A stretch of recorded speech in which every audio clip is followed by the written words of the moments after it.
Hello, my friends. Welcome back to Diary of a Psychic Medium with me, Amber Amrine.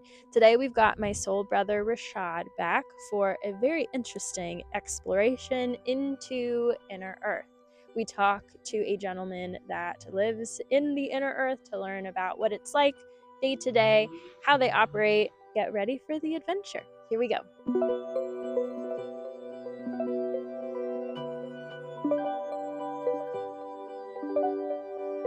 For those that are new here, I say this spiel every time.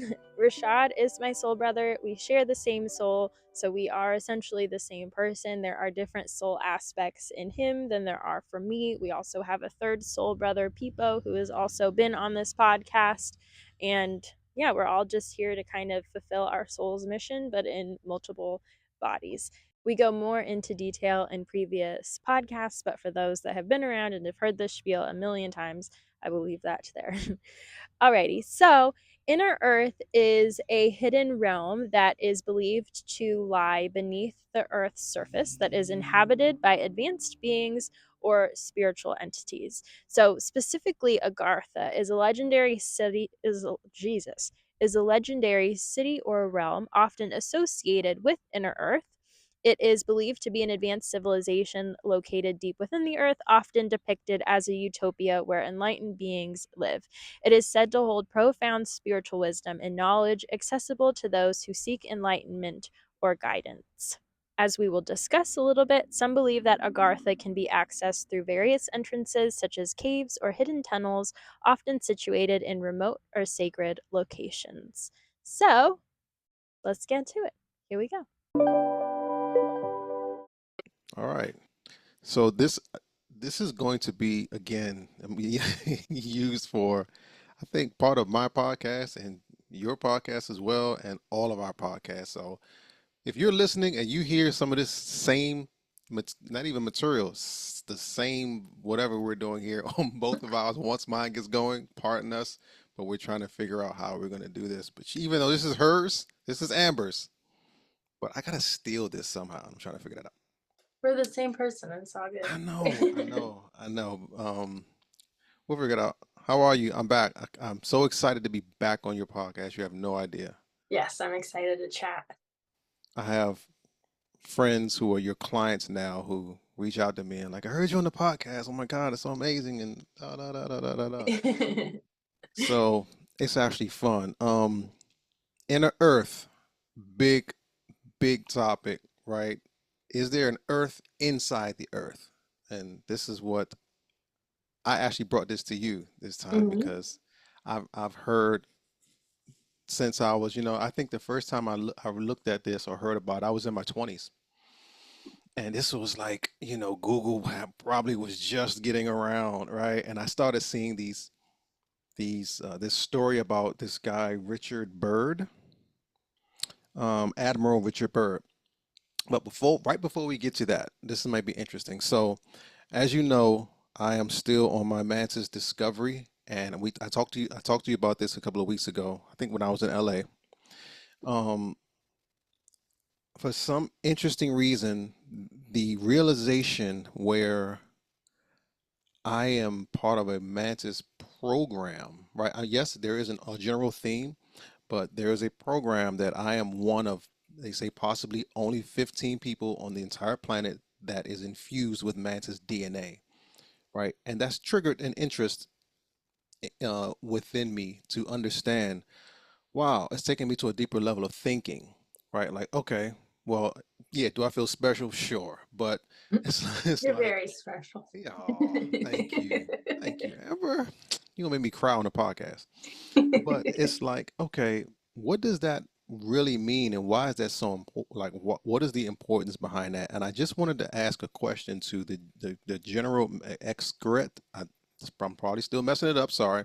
Ex-correct, the person who the Mantis being who was in charge of this entire program. I wanted to ask them, her, him. I'm sure you don't have pronouns. It's okay. I wanted to ask them. So, okay, what is it like? when was I first the infusion of DNA into one of us? Let's just say me because I have it, right? When does that infusion happen? Did it happen the first time you physically came when I was 5 and you did the implants in my ears? Like, what is that initial fusion process like, or is it done energetically before I'm born?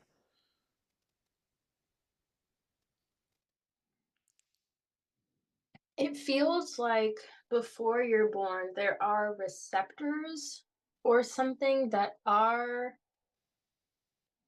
like activated in your body or in your DNA. I can't really tell where they are because they're kind of dormant. So it feels like there are some sort of receptors where while you are forming in the womb, your body is kind of naturally growing with them or around them so that they are able to hold them and work with them later on. I feel like the actual infusion happened about uh I'm getting like 4 or 5. I feel like it may have been before your initial visit when you were 5, and that does feel like it's very interesting because it almost feels energetic, but it does Mhm. have a very physical response where I'm seeing you like laying down, and then all of a sudden this like I don't know, this energy or something like rushes through your veins, like through your bloodstream, and I feel this like something coming online. And with the receptors as well, I see them like in various areas through the bloodstream. So there's something about the bloodstream. Um, I feel this turning on in the body, and then they just kind of like morph Mm. or absorb into your genetic material. So it almost feels synonymous with like squirting something through the bloodstream that then is absorbed through the cells, the tissues. I can't even really tell. Like it feels like it kind of gets absorbed everywhere. Mm. Okay, and I think the question on my mind, and maybe everyone that's listening, is, well, how did their DNA already get within my system, right? Is it something where the universe, everybody's DNA is all the same, and then this one is just activated, right? Or, y- because if you think of a human, a sperm and an egg, They're where did the saying message come in? it's just coding. Well, who puts the code in? Technically anybody can, but we're not advanced enough to be able to know how. It feels like it's just coding. Um, Let me see. Let me get deeper. Yeah, it literally is just a new code or changing the coding of our DNA. There's this sense of like, oh, it's easy, you just do it. I also do feel like there's a little bit of a block or hesitation, I think, to fully express the full process in which it happens, Mm, just due to like confidentiality, really. right. Um, and I think they're kind of aware of like, oh, they want to present themselves a certain way, so they're like, oh, it's easy. But I feel like, let me see. Um, they worked a lot on your mom, I think prior to her getting pregnant, Mm-hmm. where it's almost like even her eggs or something were even like conditioned to be able to hold something like that, so it feels like it even comes from her end or from even the point of the egg that it is important. I do feel her a lot more involved, like her body needed to be primed for the process. I don't really feel much from your dad. where it was just like, just need a sperm, you're good. But it feels like Yeah. she had a lot more that was going on with her personally. Yeah, and it's just kind of like creating this like special incubator that is appropriate for this, but it doesn't feel that serious because it's still human. There's just a little bit of enhancement to the genetic coding. It feels like a computer program, and it almost feels like how a hacker would like hack into a system or something like that. That kind of is the analogy that keeps coming through. And they put in these codes that are meant to start kind of taking form or making changes at a later time. So I feel like while you were growing in the womb, there are receptors, there are some things that are a little bit different, but for the most part, they're dormant. Um, Mm, because your mom doesn't have the capability of really like processing that. Like that's a whole other thing. She can't really process that within her own body. And then after you're born and your soul is in your body, and now you're your own person. Um, Over time, things start to, yeah, set in. was that something where they had to like, take my mom physically to do stuff for that, or is it Yeah. in it? Okay. Yeah, I feel actually like a lot of hands-on stuff happening with her, specifically, putting her in almost like a lucid state where they can speak to her and converse with her to see, like, how the pregnancy is. Like, I Yeah. feel a lot of hands-on. Yeah. Oh wow. So she's basically been abducted by aliens. Yeah. Right. Yeah, yeah. Okay. That's very interesting. That's new information. Of course, I've never kind of gone back to like, okay, the prehistory of this. How do you prep for something like this, right? Mhm. And of course, maybe I'll have more questions after that, but this gives me some thought and some understanding that it's coding and not so much that they stuck me with the needle and injected me with green serum, Yeah. right? Green mantis serum. What's coming through too is because this is something that was predestined, when your soul was fully present, because in the first, like, a couple years of life, it's like we're still kind of floating. We're Right. still kind of in the energetic and the physical, like, we Right. haven't really fully gotten our identity yet. Sure. And as time progresses and you come more online in your body, you hold within you, this isn't good wording, but for lack of a better word, a virus that can override the system. So it's like your energy coming online holds the key to Mm. make changes in your body. Oh, wow. Okay. I got it. That's making more and more sense. I appreciate that. That's helpful. I'm going to think about that some.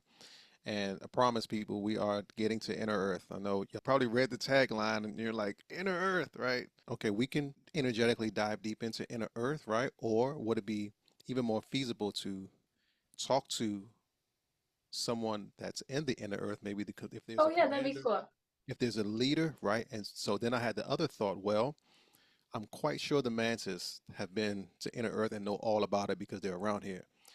Do they have a recommendation on maybe who would be best for us to talk to get the best information?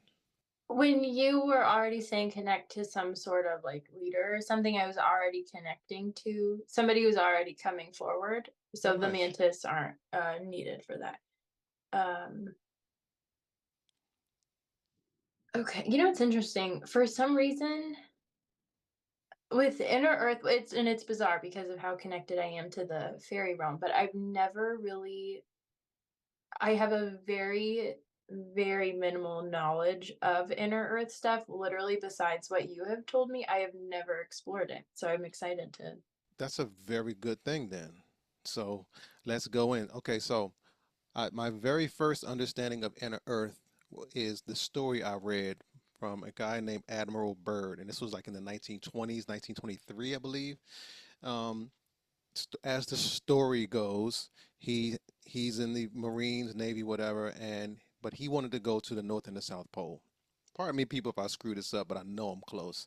He took his so I don't remember if he was by himself or he had a co-pilot or whatever, but he was flying his plane up to the North Pole, and all of a sudden, I think his instrumentation kind of went wiry or whatever, and he found himself just like in this whole other place, right? Like it was.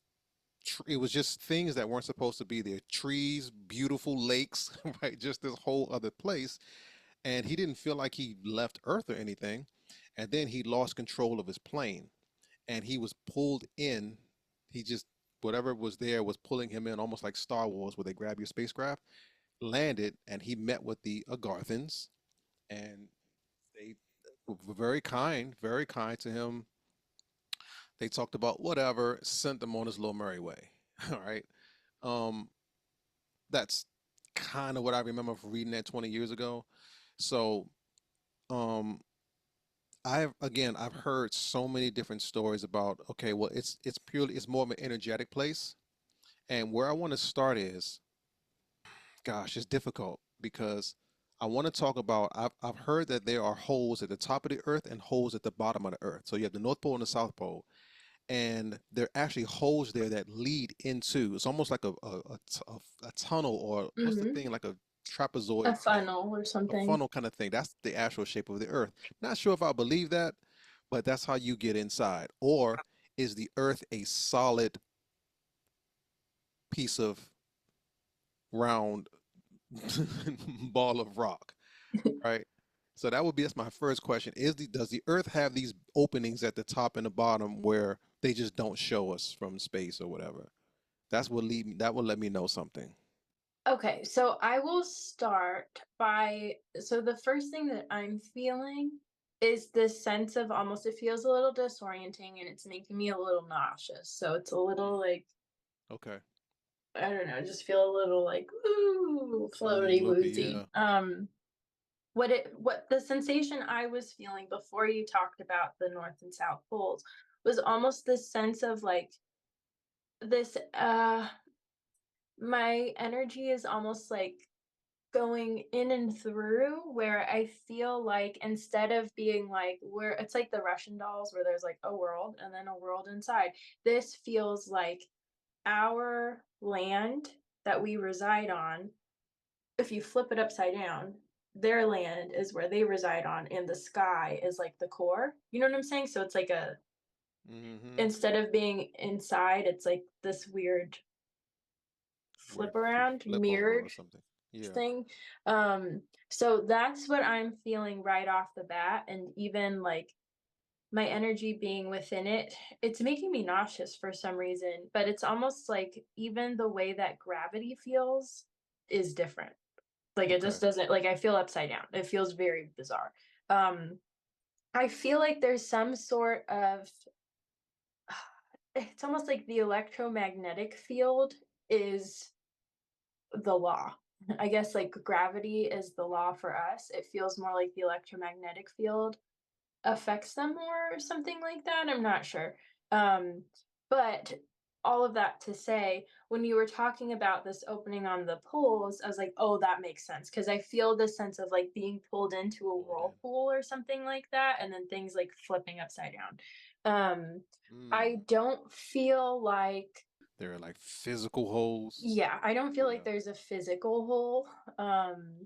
It feels more energetic. And what's interesting about it is it kind of feels because I'm trying to understand how, like, I'm using the fairy realm as a way to kind of understand it. Because with the fairy realm, that can feel very physical. And the same thing can happen where all of Mm-hmm. a sudden you turn around and you're like in a whole other place. And it's like, my house is supposed to be here. Why is there now a lake? It's the exact same thing where Right. there are structures and land in their realm that does not apply to ours, but we're sharing the same space. It's just a different dimension, you know?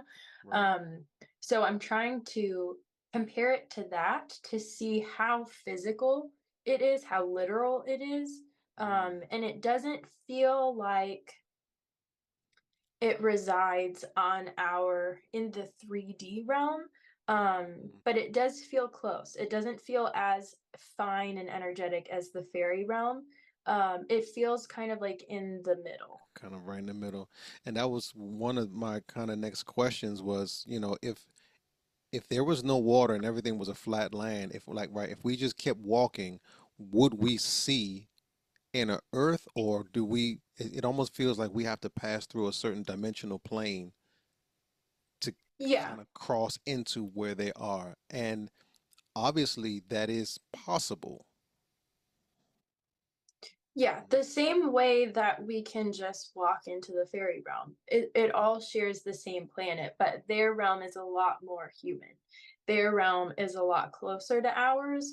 Um, Hmm. I keep seeing magnetic stuff, where it's almost like, I guess the analogy would be like if our realm is a balloon, their realm would be if you shake two balloons together and put it up to your hair, where your hair stands up. You can feel it. It's a little bit more. Hmm. There's like a physical something happening. The fairy realm is just like if the balloon is in the next room over and you know that it's there. You know what I'm saying? So it's a little bit more tangible. Yes, you can cross over, but it is very protected. It feels like only certain people are allowed to go over there. There is a Mm. sense too of them wanting to remain sacred, not sacred, but it's like it's their sacred space and they don't want us getting in there and fucking things up. It's like we're Yeah. fucking it up over here. Like Right. leave your business over there.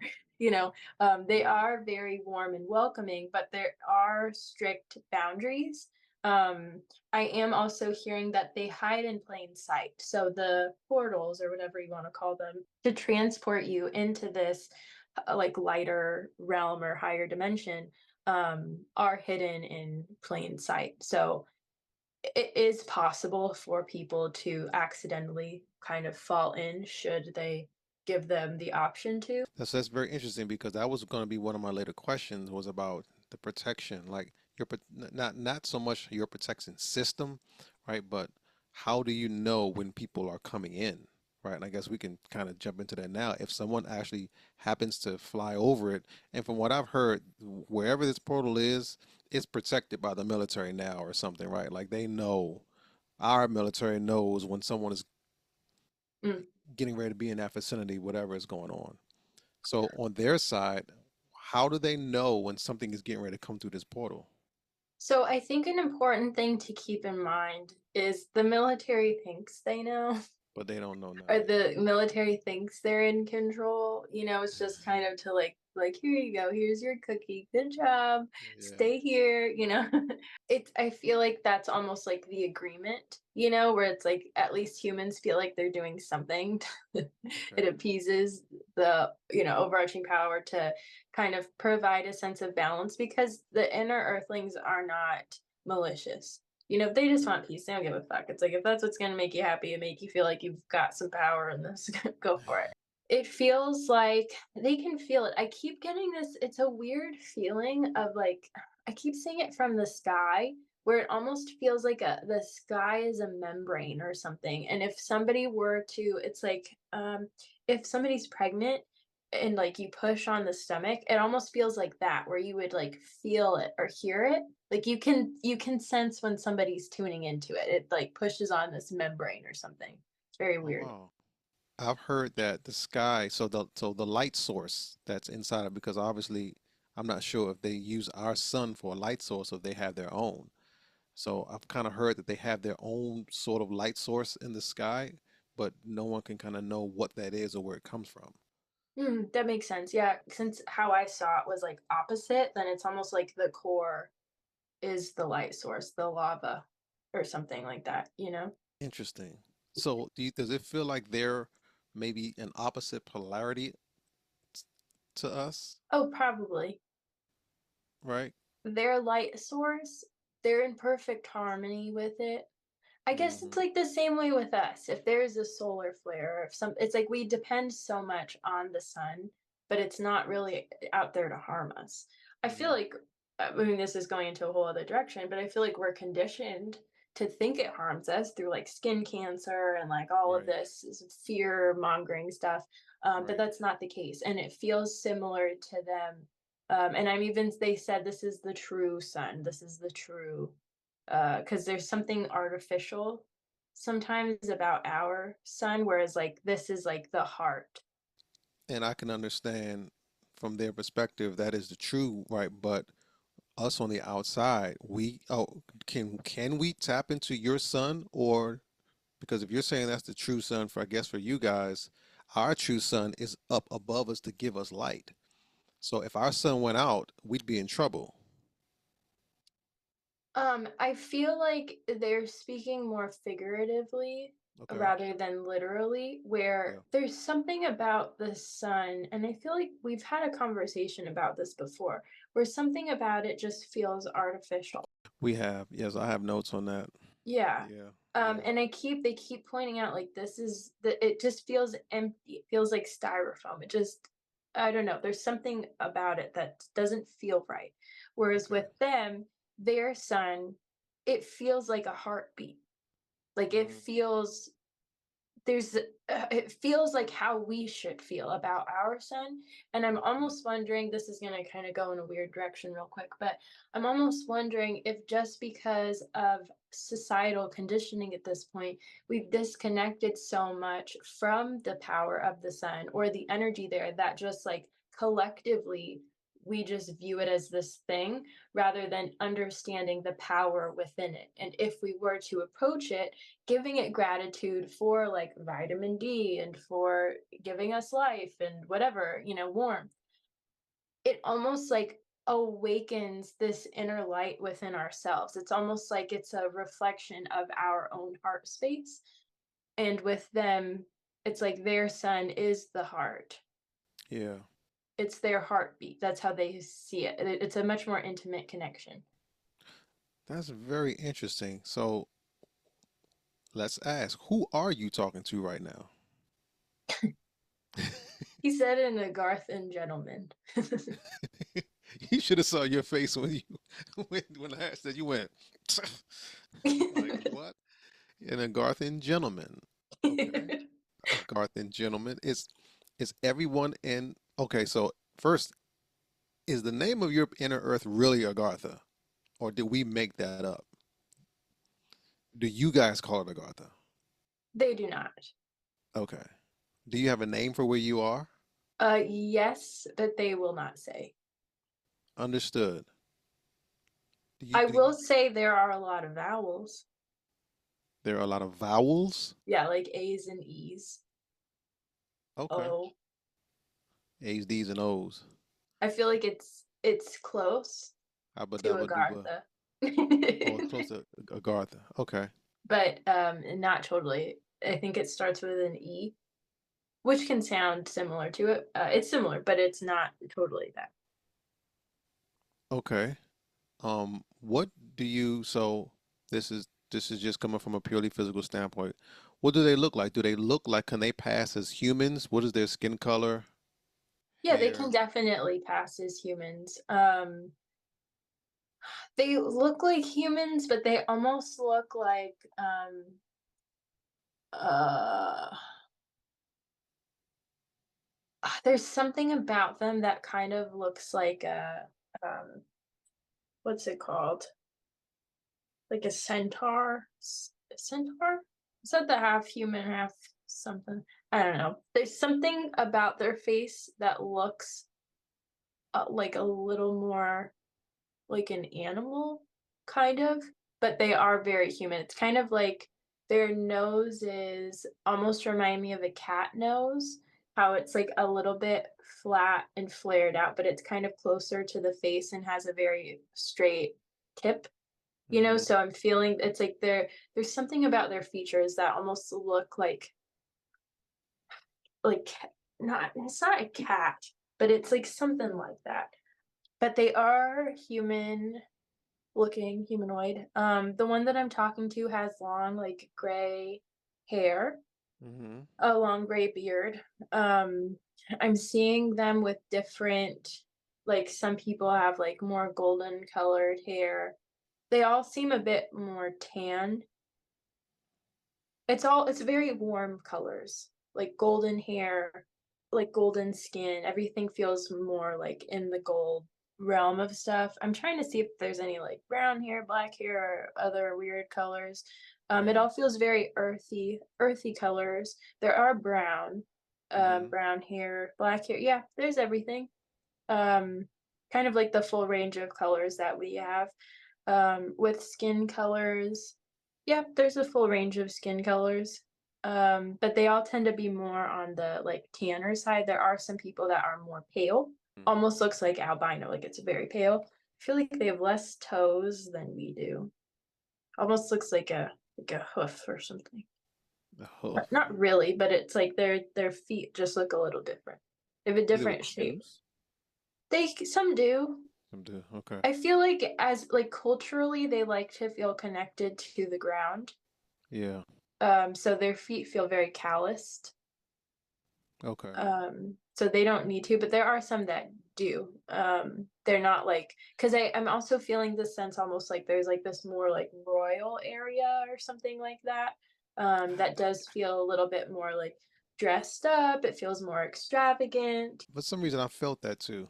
Yeah, I'm feeling like cool shoes and stuff like that. There's a range, I guess, just as there are here. Sure. What do they eat? Do they eat from the land? Do they grow? Or do they eat meat? I'm seeing a lot of berries. I do feel like they eat meat. I feel like one of the favorite is like a type of rabbit. Or a rabbit? Okay. But there's this it's not excessive and it's not wasteful.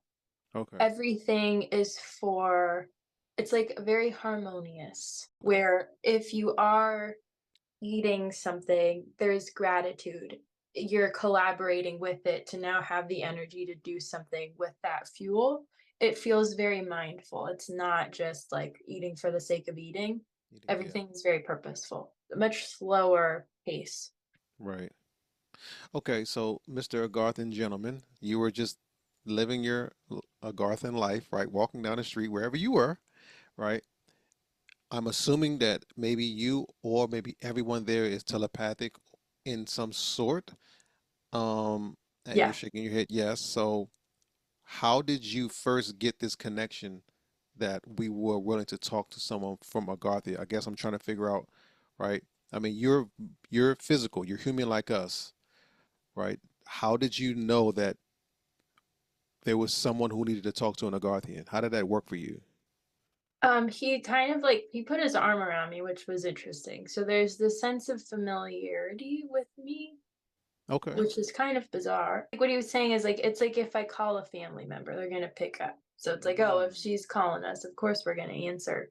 But I mm, don't know my relation to them because, like I said, I've never I've okay. never connected to inner earth consciously, at least. There's something deeper there. But I got that feeling of like, oh no, if she answers, we're picking up.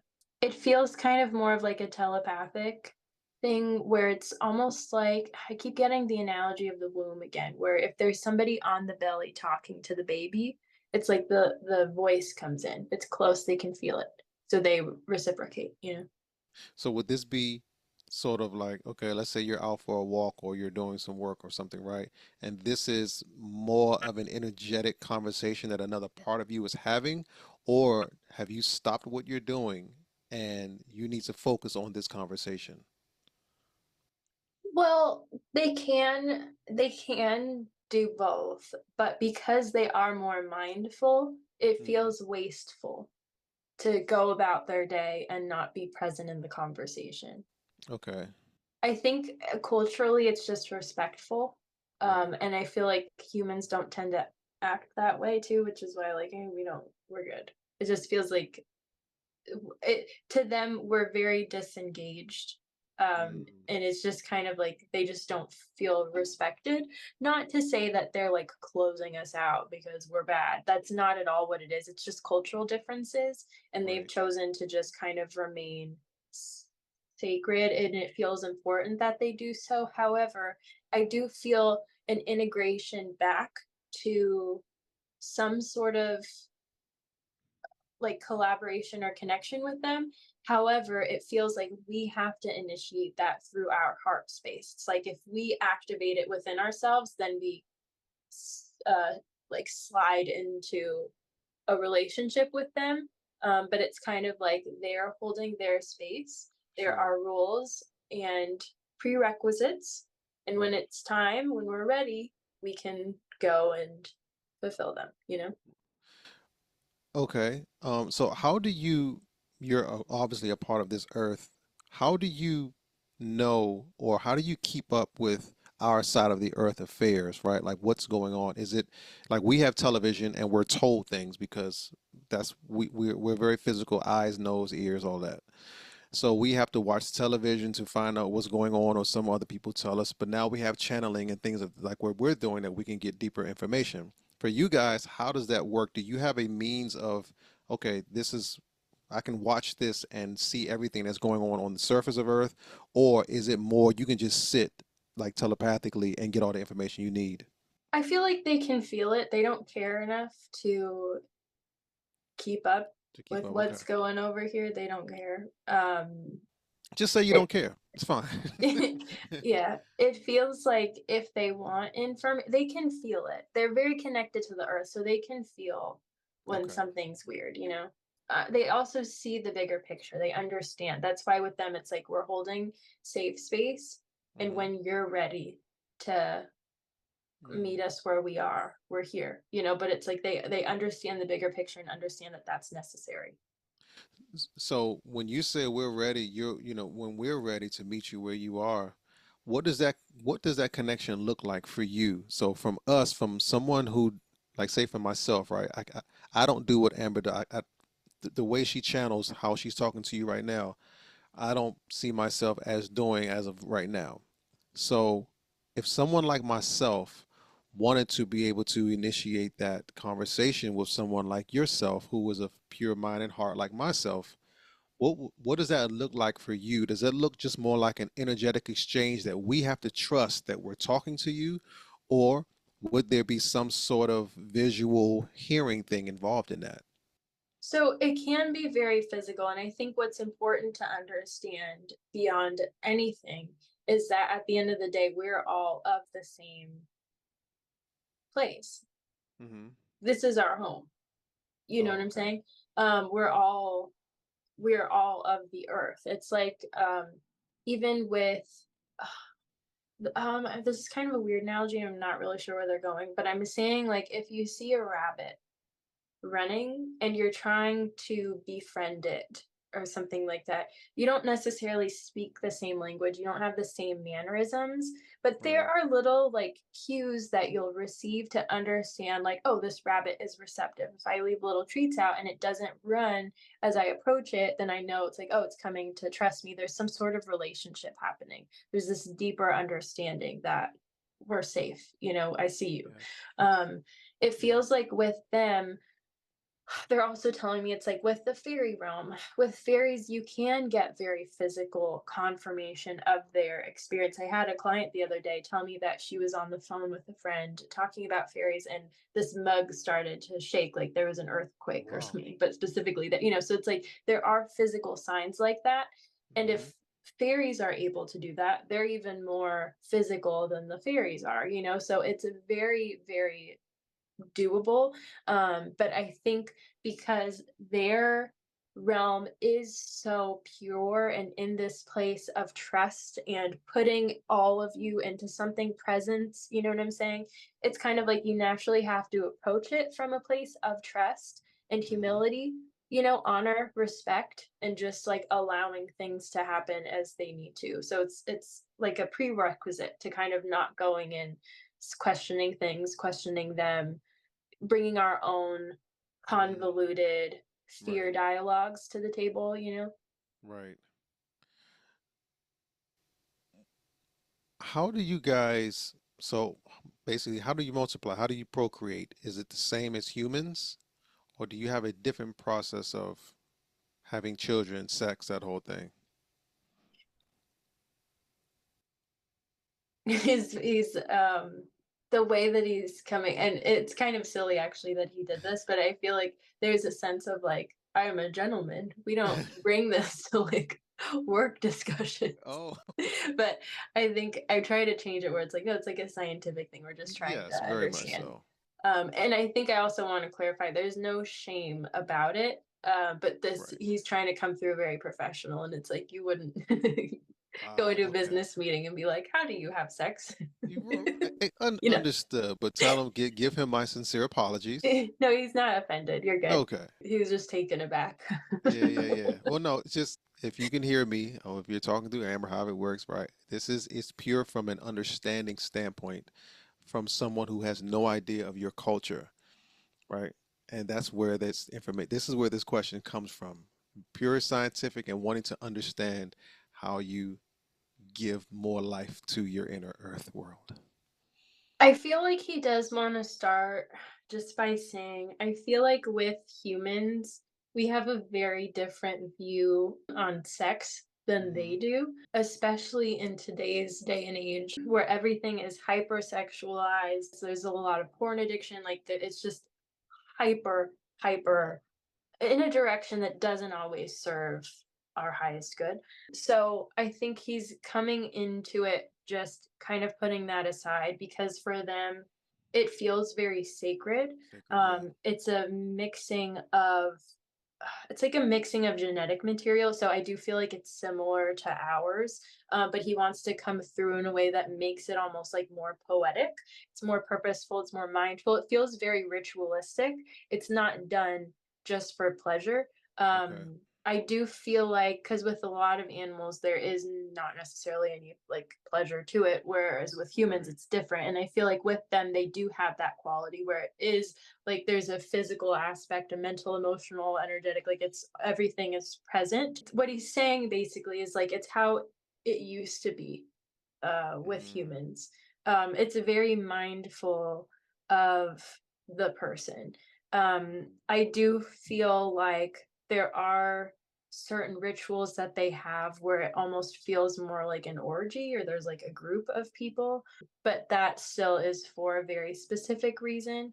And again, it's like I think he's trying to find a way to explain it. He doesn't want to like shame people. It's just a different approach okay. and it still honors the body and everything. It's not necessarily it doesn't always have to have a reason, but even just doing it to feel connected to somebody or for the sake of intimacy is still an intention, and that is used as the fueling point. Understood. Thank you for that explanation. I appreciate that. We all do.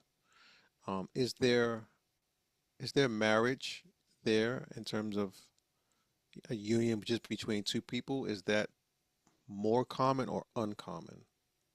I wouldn't say it's not marriage in the way that we view marriage. I do feel like they have a coupling of sorts, and sometimes couples will couple other couples.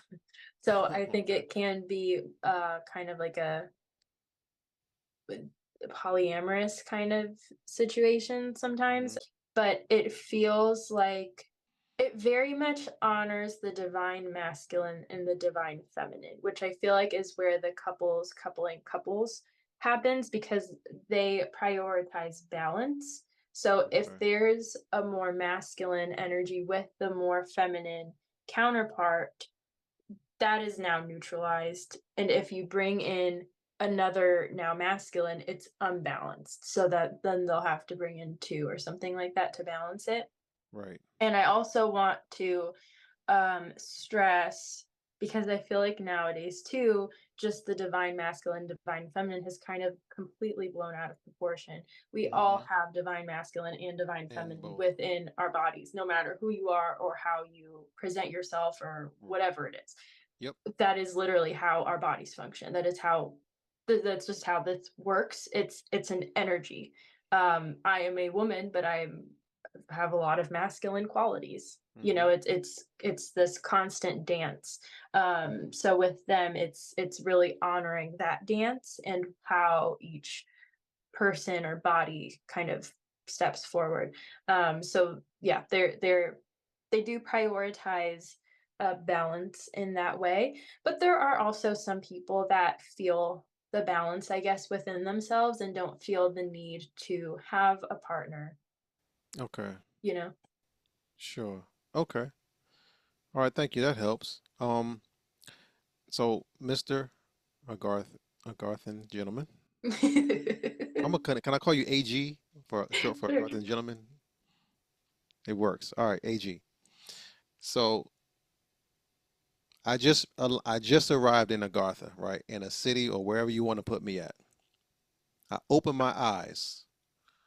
What am I wowed by? What do I see? I'll leave it up to you to tell me. Again, I'm coming from the earth, the top side. So I just opened my eyes in Agartha. What do you want me to see that's so extravagant or different from my side of earth? He is stressing. I think he does want his full name to be stated.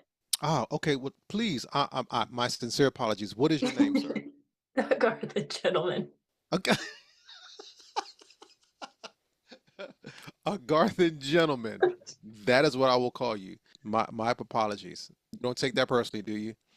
No, no, we're good. A Garthan gentleman. Aye, aye, Captain. He said this.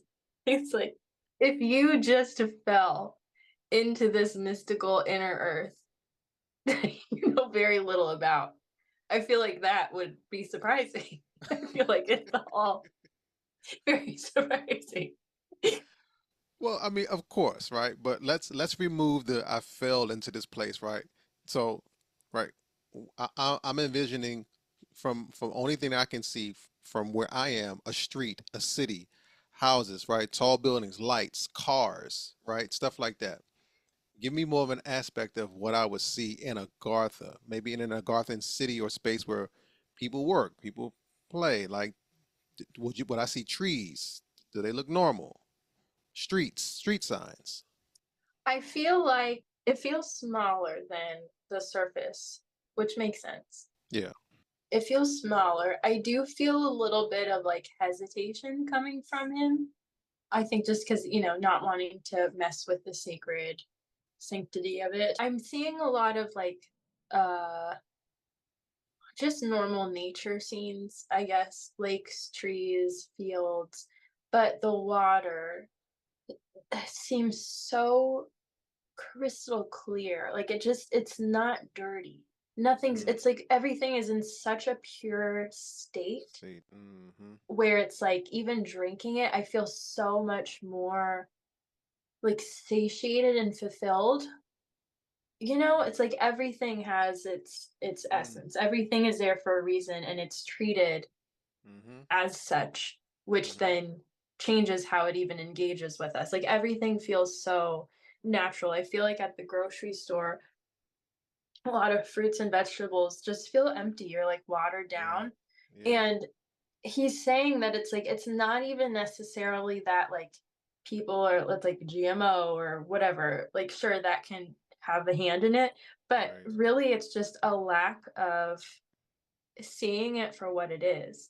Where even like it's like a kid or pet, if you we'll do an animal as a good example because they don't speak English or whatever language. Okay. Human talk, but it's like if you have a pet and you completely don't engage with them, you don't honor it, you just see that as this like weird wild animal in your space, it's gonna interact with you in a very different way than if you have a pet and see its purpose in your life, give it gratitude, like see it as a being. You know what I'm Mm. saying? It's a much different dynamic. It wants to help you, it wants to protect you, it wants to support you instead of it being like, oh, it's me versus you. You know what Mm. I'm saying? Yeah. So it's like the emptiness of our stuff is just due to the sense of like excess, throwing things away, not appreciating what is there, like the soul in it. Mm. So everything there is like the soul is infused in it, very natural. Like I Well, said, I do feel this like royal castle or something like that. So there is structures, but it still feels very like out of stone, out of rock. Not to say that it's delicate, but it mm-hmm. feels it's very sturdy, but it's like it doesn't take away from or work against the Mm. natural environment. So you guys aren't really big on technology like that then. Sounds like you're just more earthy. They don't need anything we can do with a phone, they can just do. Just do, yeah. Okay. Is I don't know why it just popped in my head. Is you guys' eyesight like ours, or is it more fine-tuned in terms It's of? more fine-tuned. I feel like if they were to like physically step into our realm, Mm-hmm. it feels like a lot. Like it feels like the sun is harsher, the environment is harsher, the smells, everything feels a lot harsher. It just feels harsher, dry, like it just, it just Mm, feels like a lot. Whereas there, everything feels like just feels good. It's feels light. good. It's like your body just absorbs things better. It's like, just feels good. If we were to go down there and spend a lot of time there, I feel like because at this point our bodies are accustomed to the harshness, it can like take just what it needs from the excess. For example, like people that work outdoors a lot in the sun, Mm-hmm. it's like they aren't getting burned all the time. You can, but it's like you tan for a reason, so that it's Yeah. like, absorbs it.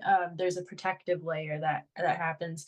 Our bodies are accustomed to harsher environments. And if we go there, it's almost like everything's I don't know, it's almost like our bodies at this point respond well to hardship. Yeah. Where it's almost like if everything was, like, good, then it almost doesn't know what to do. There'd be a lot of purging, like, breaking out of the skin, Wow. like, even the body, like, excess oil, like, it just feels like it just doesn't know exactly how to take it, which I feel like is even very telling in how we operate now, where a lot of people, like, hardship, fear is such a big part of how we operate, you know? Mm. So, and you led me into one of my questions. Has an Agarthan ever came to this side of things, like just as an experiment or just to see? They know what it would be like. There's not really an interest. I do feel, because I'm trying to understand, it's like in asking that question, I'm seeing it's like, oh, this is what's gonna happen. It feels very real. So it's like, okay, well, is it real because somebody's done it? So now that Hmm. experience is in the database, or is it almost just more of like a, Yeah. you know, it doesn't feel I feel like the same way the same way that they have very strong boundaries against like humans that can come in. It's like the same boundaries hold true for their people. But I also feel like it's like there's not really an interest to visit Yeah. up here where it just feels like a shit show. It's like if you were told, there's a lake with like piranhas and alligators, there's mosquitoes with disease, and like it's like, would you want to go there? It's like, Yeah, I'm yeah, like, no, I think I'm yeah, okay. It's yeah, like I have an understanding of what each of those experiences are like.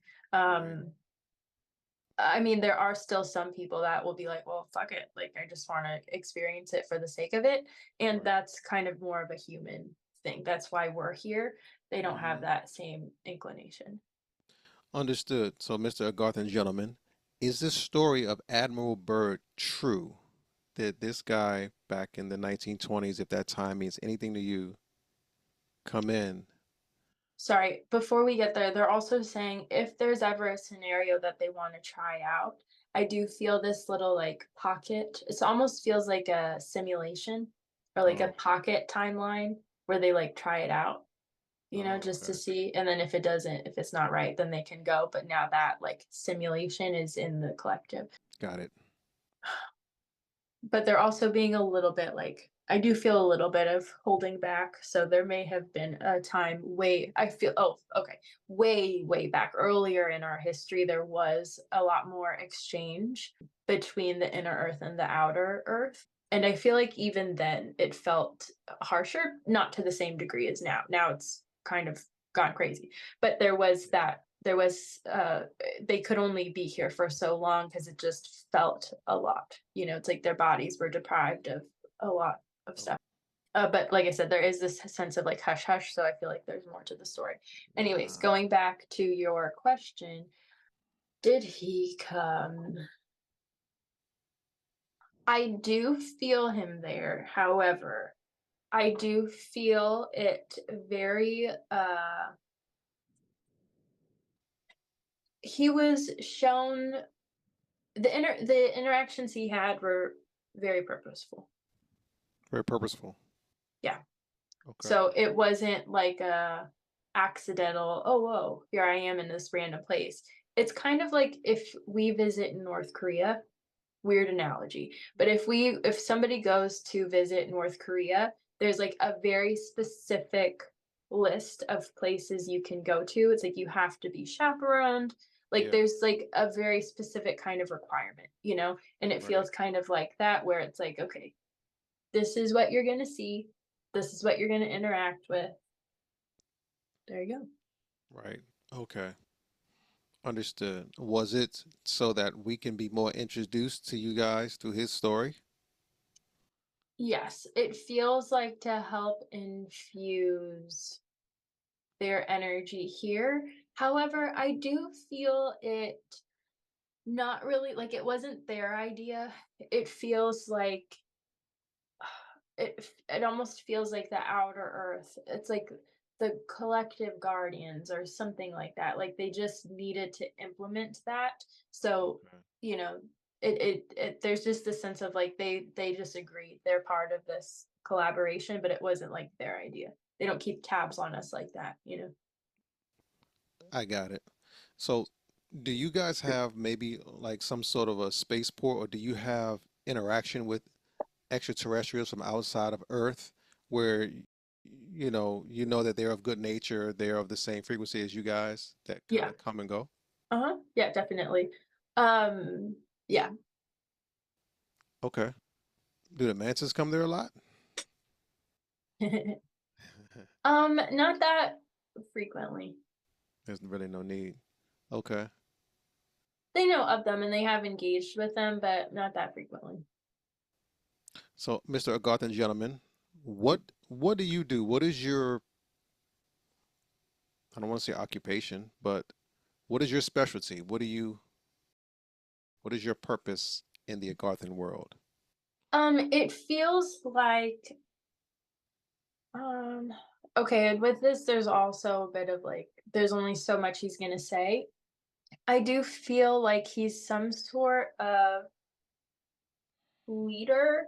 He maintains order, oversees things. So almost more like a I'm trying to like if we compare it to Earth, it doesn't feel like a police officer. It would feel more like a senator or something. Okay. Um, let me see. They don't I'm trying to understand like if they have like some sort of governing body. Yeah. It feels like there is because I am seeing that sense of royalty, That royal but it place. Yeah. feels like for the most part there is a sense of order Yeah. that everybody maintains. It's not like here where the point of being a human is to kind of go against the status quo or look for new experiences or use the experience of discomfort to create with it. And he's saying that that's not even always how humanity worked. Like it used to be a lot more balanced or calm, I guess. But naturally, we have an inclination. We want to grow and expand and understand uncharted territory. That's just part of this experience. They don't have that there. So there's not necessarily a need to have a strict like governing body. There's no like fighting for power or whatever. Not to Hmm. say that they don't have disagreements and things like that. Those do happen, but it's just not to the extent that it is here. Additionally, it's very community based. So it's like everybody's doing something for the better of the collective. And it's not perfect. There are some people that will want to like want a little bit more for themselves or something like that. There are some sort of like power dynamics in Sure. place. But for the most part, it's like even within that, it's like if you're in a play, you know, I think there's a saying like there's no small parts, just small Yeah. I don't know, whatever it is. It's more of a mentality thing where each, even if you're a background actor, that still adds to the ambiance. It's still, it's still important. So it feels like, yeah, it's like all of the roles have a need, and they're all respected for, Right. whatever it is. Okay, last question for you. So let's say wherever you are, you want to get to the other side of Agartha, right? You said it's not that big of a place, but I'm sure it's right. You need to It's large, travel. yeah. It's large. You need to travel. How do you get there? Do you guys have flying ships? Do you teleport? Do you have some sort of vehicle that could transport you there? Are you willing to share that? He's smiling, like suspicious, not suspiciously, but it's Mhm. kind of like I feel like their technology or whatever is a little bit more private. Okay. Um, I do feel like they have floating things that again respond to the electromagnetic field or Mm, something in that realm that kind of keeps them afloat. Um, so they do have flying things. things. Um, yeah, and even things that can like float on water. It's almost like synonymous with like a special pair of shoes that would let you like walk on water or something. Right. Okay. Thank you for sharing that, Mr. Garthan gentleman. I'm trying to be respectful. Oh, no, not trying. I am being respectful to you. To all the people that will listen to this, Mr. Agarthan gentleman, do you have any words of advice for us or any things you would like to say to us?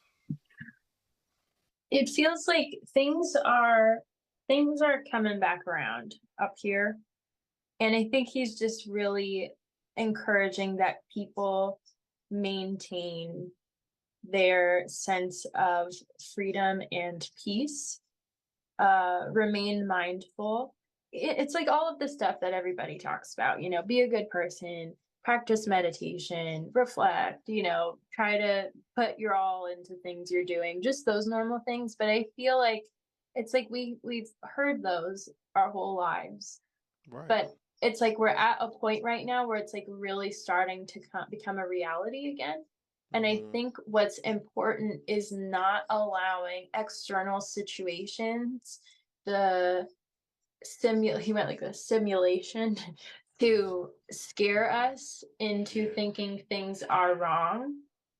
Hmm. It's kind of like watching a scary movie. It is not your reality. It's showing you an option, but you don't have to make it your reality. We have a lot more power than we think. And if we collectively all come online, we can take control of the trajectory of everything. It Right. feels similar to even how we spoke about earlier with your mantis DNA, how it's like your essence has these codes within it. Hmm. We have the codes within us to hack the system and take it over. We don't have to be at the mercy of anything. You know what I'm saying? But the prerequisite to that is feeling that and understanding that within ourselves, understanding our power, understanding that we do have the ability to change our genetic coding, to activate. It's like if I'm eating a strawberry and it feels empty and watery, well, let me like find the soul in it and let's collaborate, and now I'm fueled by this strawberry. You know what I'm saying? Oh, Like wow. Yeah. we have the power to do that, and the more that we play with that and feel that and understand that it's tangible, it's like we continuously raise the collective frequency and take our power back. Right now, he's saying like our power is like floating, like it's not grounded in anything because it's responding to this like empty facade. And he's not saying that like it's interesting because the way that he's stating it is not like I feel like right now there's this thing of like good versus evil. We have to take the planet from these like evil reptilians, or like there's like a very specific like, sorry, there's a garden around here. There's a very specific like us versus them and a specification on what the them is. Whereas Right. with him, he's saying the them isn't real. It's a hologram. It's floating. Okay. And so we've given all of our power to this floating cloud. The Right. hell is that? We don't need to do that. We just have to like be independent and we're good, Right. you know? That was amazing. Thank you, Mr. Agartha and gentlemen, for that and your time. Can I come visit you in Astro tonight? What do you think? He said you can try. Do y'all sleep? Like, do you have a cycle of night and day there? It feels like there's a night and day. I keep saying this like golden glow, where it's like the Mm, sun is very golden, and then when it like is nighttime, it just is like light golden glow. But their bodies are very much in sync with that process. right. Well, it's not even just that, because I feel like just like how we have nocturnal animals, there are also those there. It just feels like everything's on this greater like clock. And they don't need as much rest as we do. Do you have any questions for a human? Have you ever had any questions for a human? We're here to answer them if you have any. It feels like I mean, he's kind of like, I know he knows about humans, but I think just for the sake of conversation, Hmm. he's asking, how do you eat? Okay. Well, even though you know sort of how we eat, but we eat more with taste, right? We have our taste buds, and we get cravings based off of what our taste buds want. Now, as of lately, I think the consciousness of the planet is moving towards of what is my body telling me. So, like I can tell you for myself, there's a separation between my body wants something and my mind or my taste buds want something. And the more I keep feeding my taste buds, my body gets angry. The more I give my body what it wants, my taste buds get angry, right? So there is kind of this confusion happening within me that's trying to stay only for what the body wants. Now I'm at a certain level now where I can keep giving my body fruits, vegetables. Like I enjoy the way that feels. But we have this term where I'm still human, where sugar is a driving force. And I like chocolate chip cookies. Are you familiar with chocolate chip cookies? No, no, that Ambrose, you know, there's just sugar is a very addictive thing for us, and it's in all of our foods, right? And it just excites the senses. So we either eat for sugar, which makes us gain weight, or we eat for the body. Why can't you eat both? Why can't you find a balance between appeasing your taste buds and appeasing your body? I think that's an excellent question. I think we have not had the amount of training and understanding within ourselves to say, I can eat both and I will not get affected by either. We are not mentally that strong yet. It's been either or. You eat a bunch of things that are not necessarily what we deem as healthy. You eat a bunch of that. Here are the consequences, and all those consequences are going to be bad, right?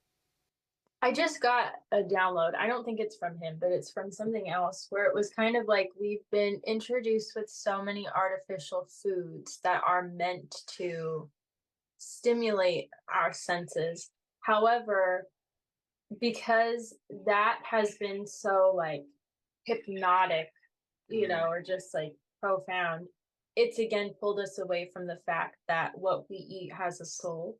And I feel like the more that the food becomes online, the more like luxurious it feels to our taste buds. It needs to be a whole experience. Everything needs to be present. You know what I'm saying? Instead of just eating for the sake of eating. It kind of right, feels even like how you were asking about their procreation. It feels similar to that, where even if you are eating because you just want something to taste good, it's like right. put all of you into that. Mm. Collaborate with the thing that's tasting good. Be very purposeful with the collaboration from what we're eating, and we will gain a better experience. Like let's say I wanted to Yeah. eat a whole pizza, right? I know but I'm programmed to think I shouldn't do this because it's going to have a negative effect. But if I changed my programming to I love you pizza, I love you cheese, right? Let's make the best of this experience and give me everything that's good for me. Mm-hmm. But it's, and Three. even just being mindful of like what, yeah, what it's giving you, how it's fueling you, whether it's that satisfaction or, the pleasure or just energy or Mm-hmm. what satisfaction, whatever it is, um, that takes precedence. And when we do that, it's kind of like when you grow your own, if you have your own garden, it's like the fruits just they're more flavorful. There's something more in there because they've been Yes. grown with love and intention. Yes. Somebody's there putting their hands in it to try to like make this thing be alive and flourish. You know what I'm saying? There's intention behind it. And Yes. though we may not have our hands in the process of literally growing the stuff, at least it's like having a wounded animal. If you adopt a pet from a shelter and you give it a little bit of love and like say, I see you, it's like, oh, okay, I am somebody, I matter. There's like just something that happens. Right. So it's not the end of the world that we don't have our hands in the process, but there's more we can do to be like online with it. I think there's a fixation on like, this is gonna kill you. This is good for you. Oh no, it's not. Yes. There's this thing and then it's gonna kill you. Oh, this is gonna kill you. It's like Right. Right. you can Google anything and anything is gonna be bad for you in some way. You know what Facts. I'm saying? Facts. And what's also terrible is so many studies that come out are paid for by the opposing company trying Yeah. to like disprove that, like, oh, say Yeah. that saturated fats is the killer. Actually, there was the Yeah. sugar companies hired Yeah. Yeah. scientists to make saturated fats the like 100 bad devil, when it's the Mm-hmm. other way around. So, and it's become so ingrained in like how we operate when it's just all, there's studies with a very specific intention. They're not authentic. So I think just saying fuck everything, let me be active in my body, engage with this thing, see how it wants to collaborate with me be present in this to receive the collaboration, and let's do something with it. Mm. A total rethinking of how we're going to eat, how we eat, no matter what it is that we Mm-hmm. put in our body. And additionally, I think we're so programmed on things being bad for us or harming us. It's food. It's just there. It's not, you know what I'm saying? It doesn't have like a little shank that's gonna come and stab us. You know what I mean? Yeah. I just imagine food going going into our system with a knife going down our throat into our stomachs and it like shaking the insides of our body. Sorry, that was so off topic. That's just the visual I had. I said last question 7 minutes ago, but do you guys have an age? I did feel this earlier. I do feel like time works differently.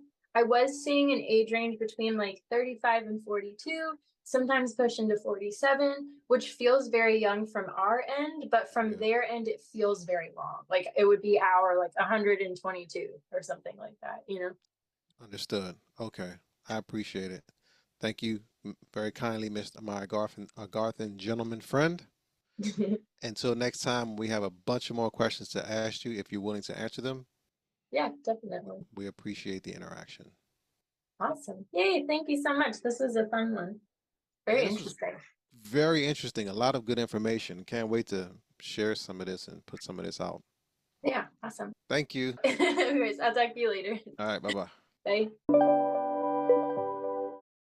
Thank you so much, my friend, for joining me and for bringing up this topic of conversation. It was very interesting. If you guys want to dive a little bit more over on my subscription, I actually did a standalone video as like a part 2 or a aftermath of this podcast where we have a more intimate discussion and connection with the Agarthan people. You can check it out at channelwithamber.com/subscribe. If you want to keep up with Rashad, you can follow him on Instagram at Tushar on Earth. As always, the links to his info will be in the episode description. I am sending you all so much love, my friends. Until next time.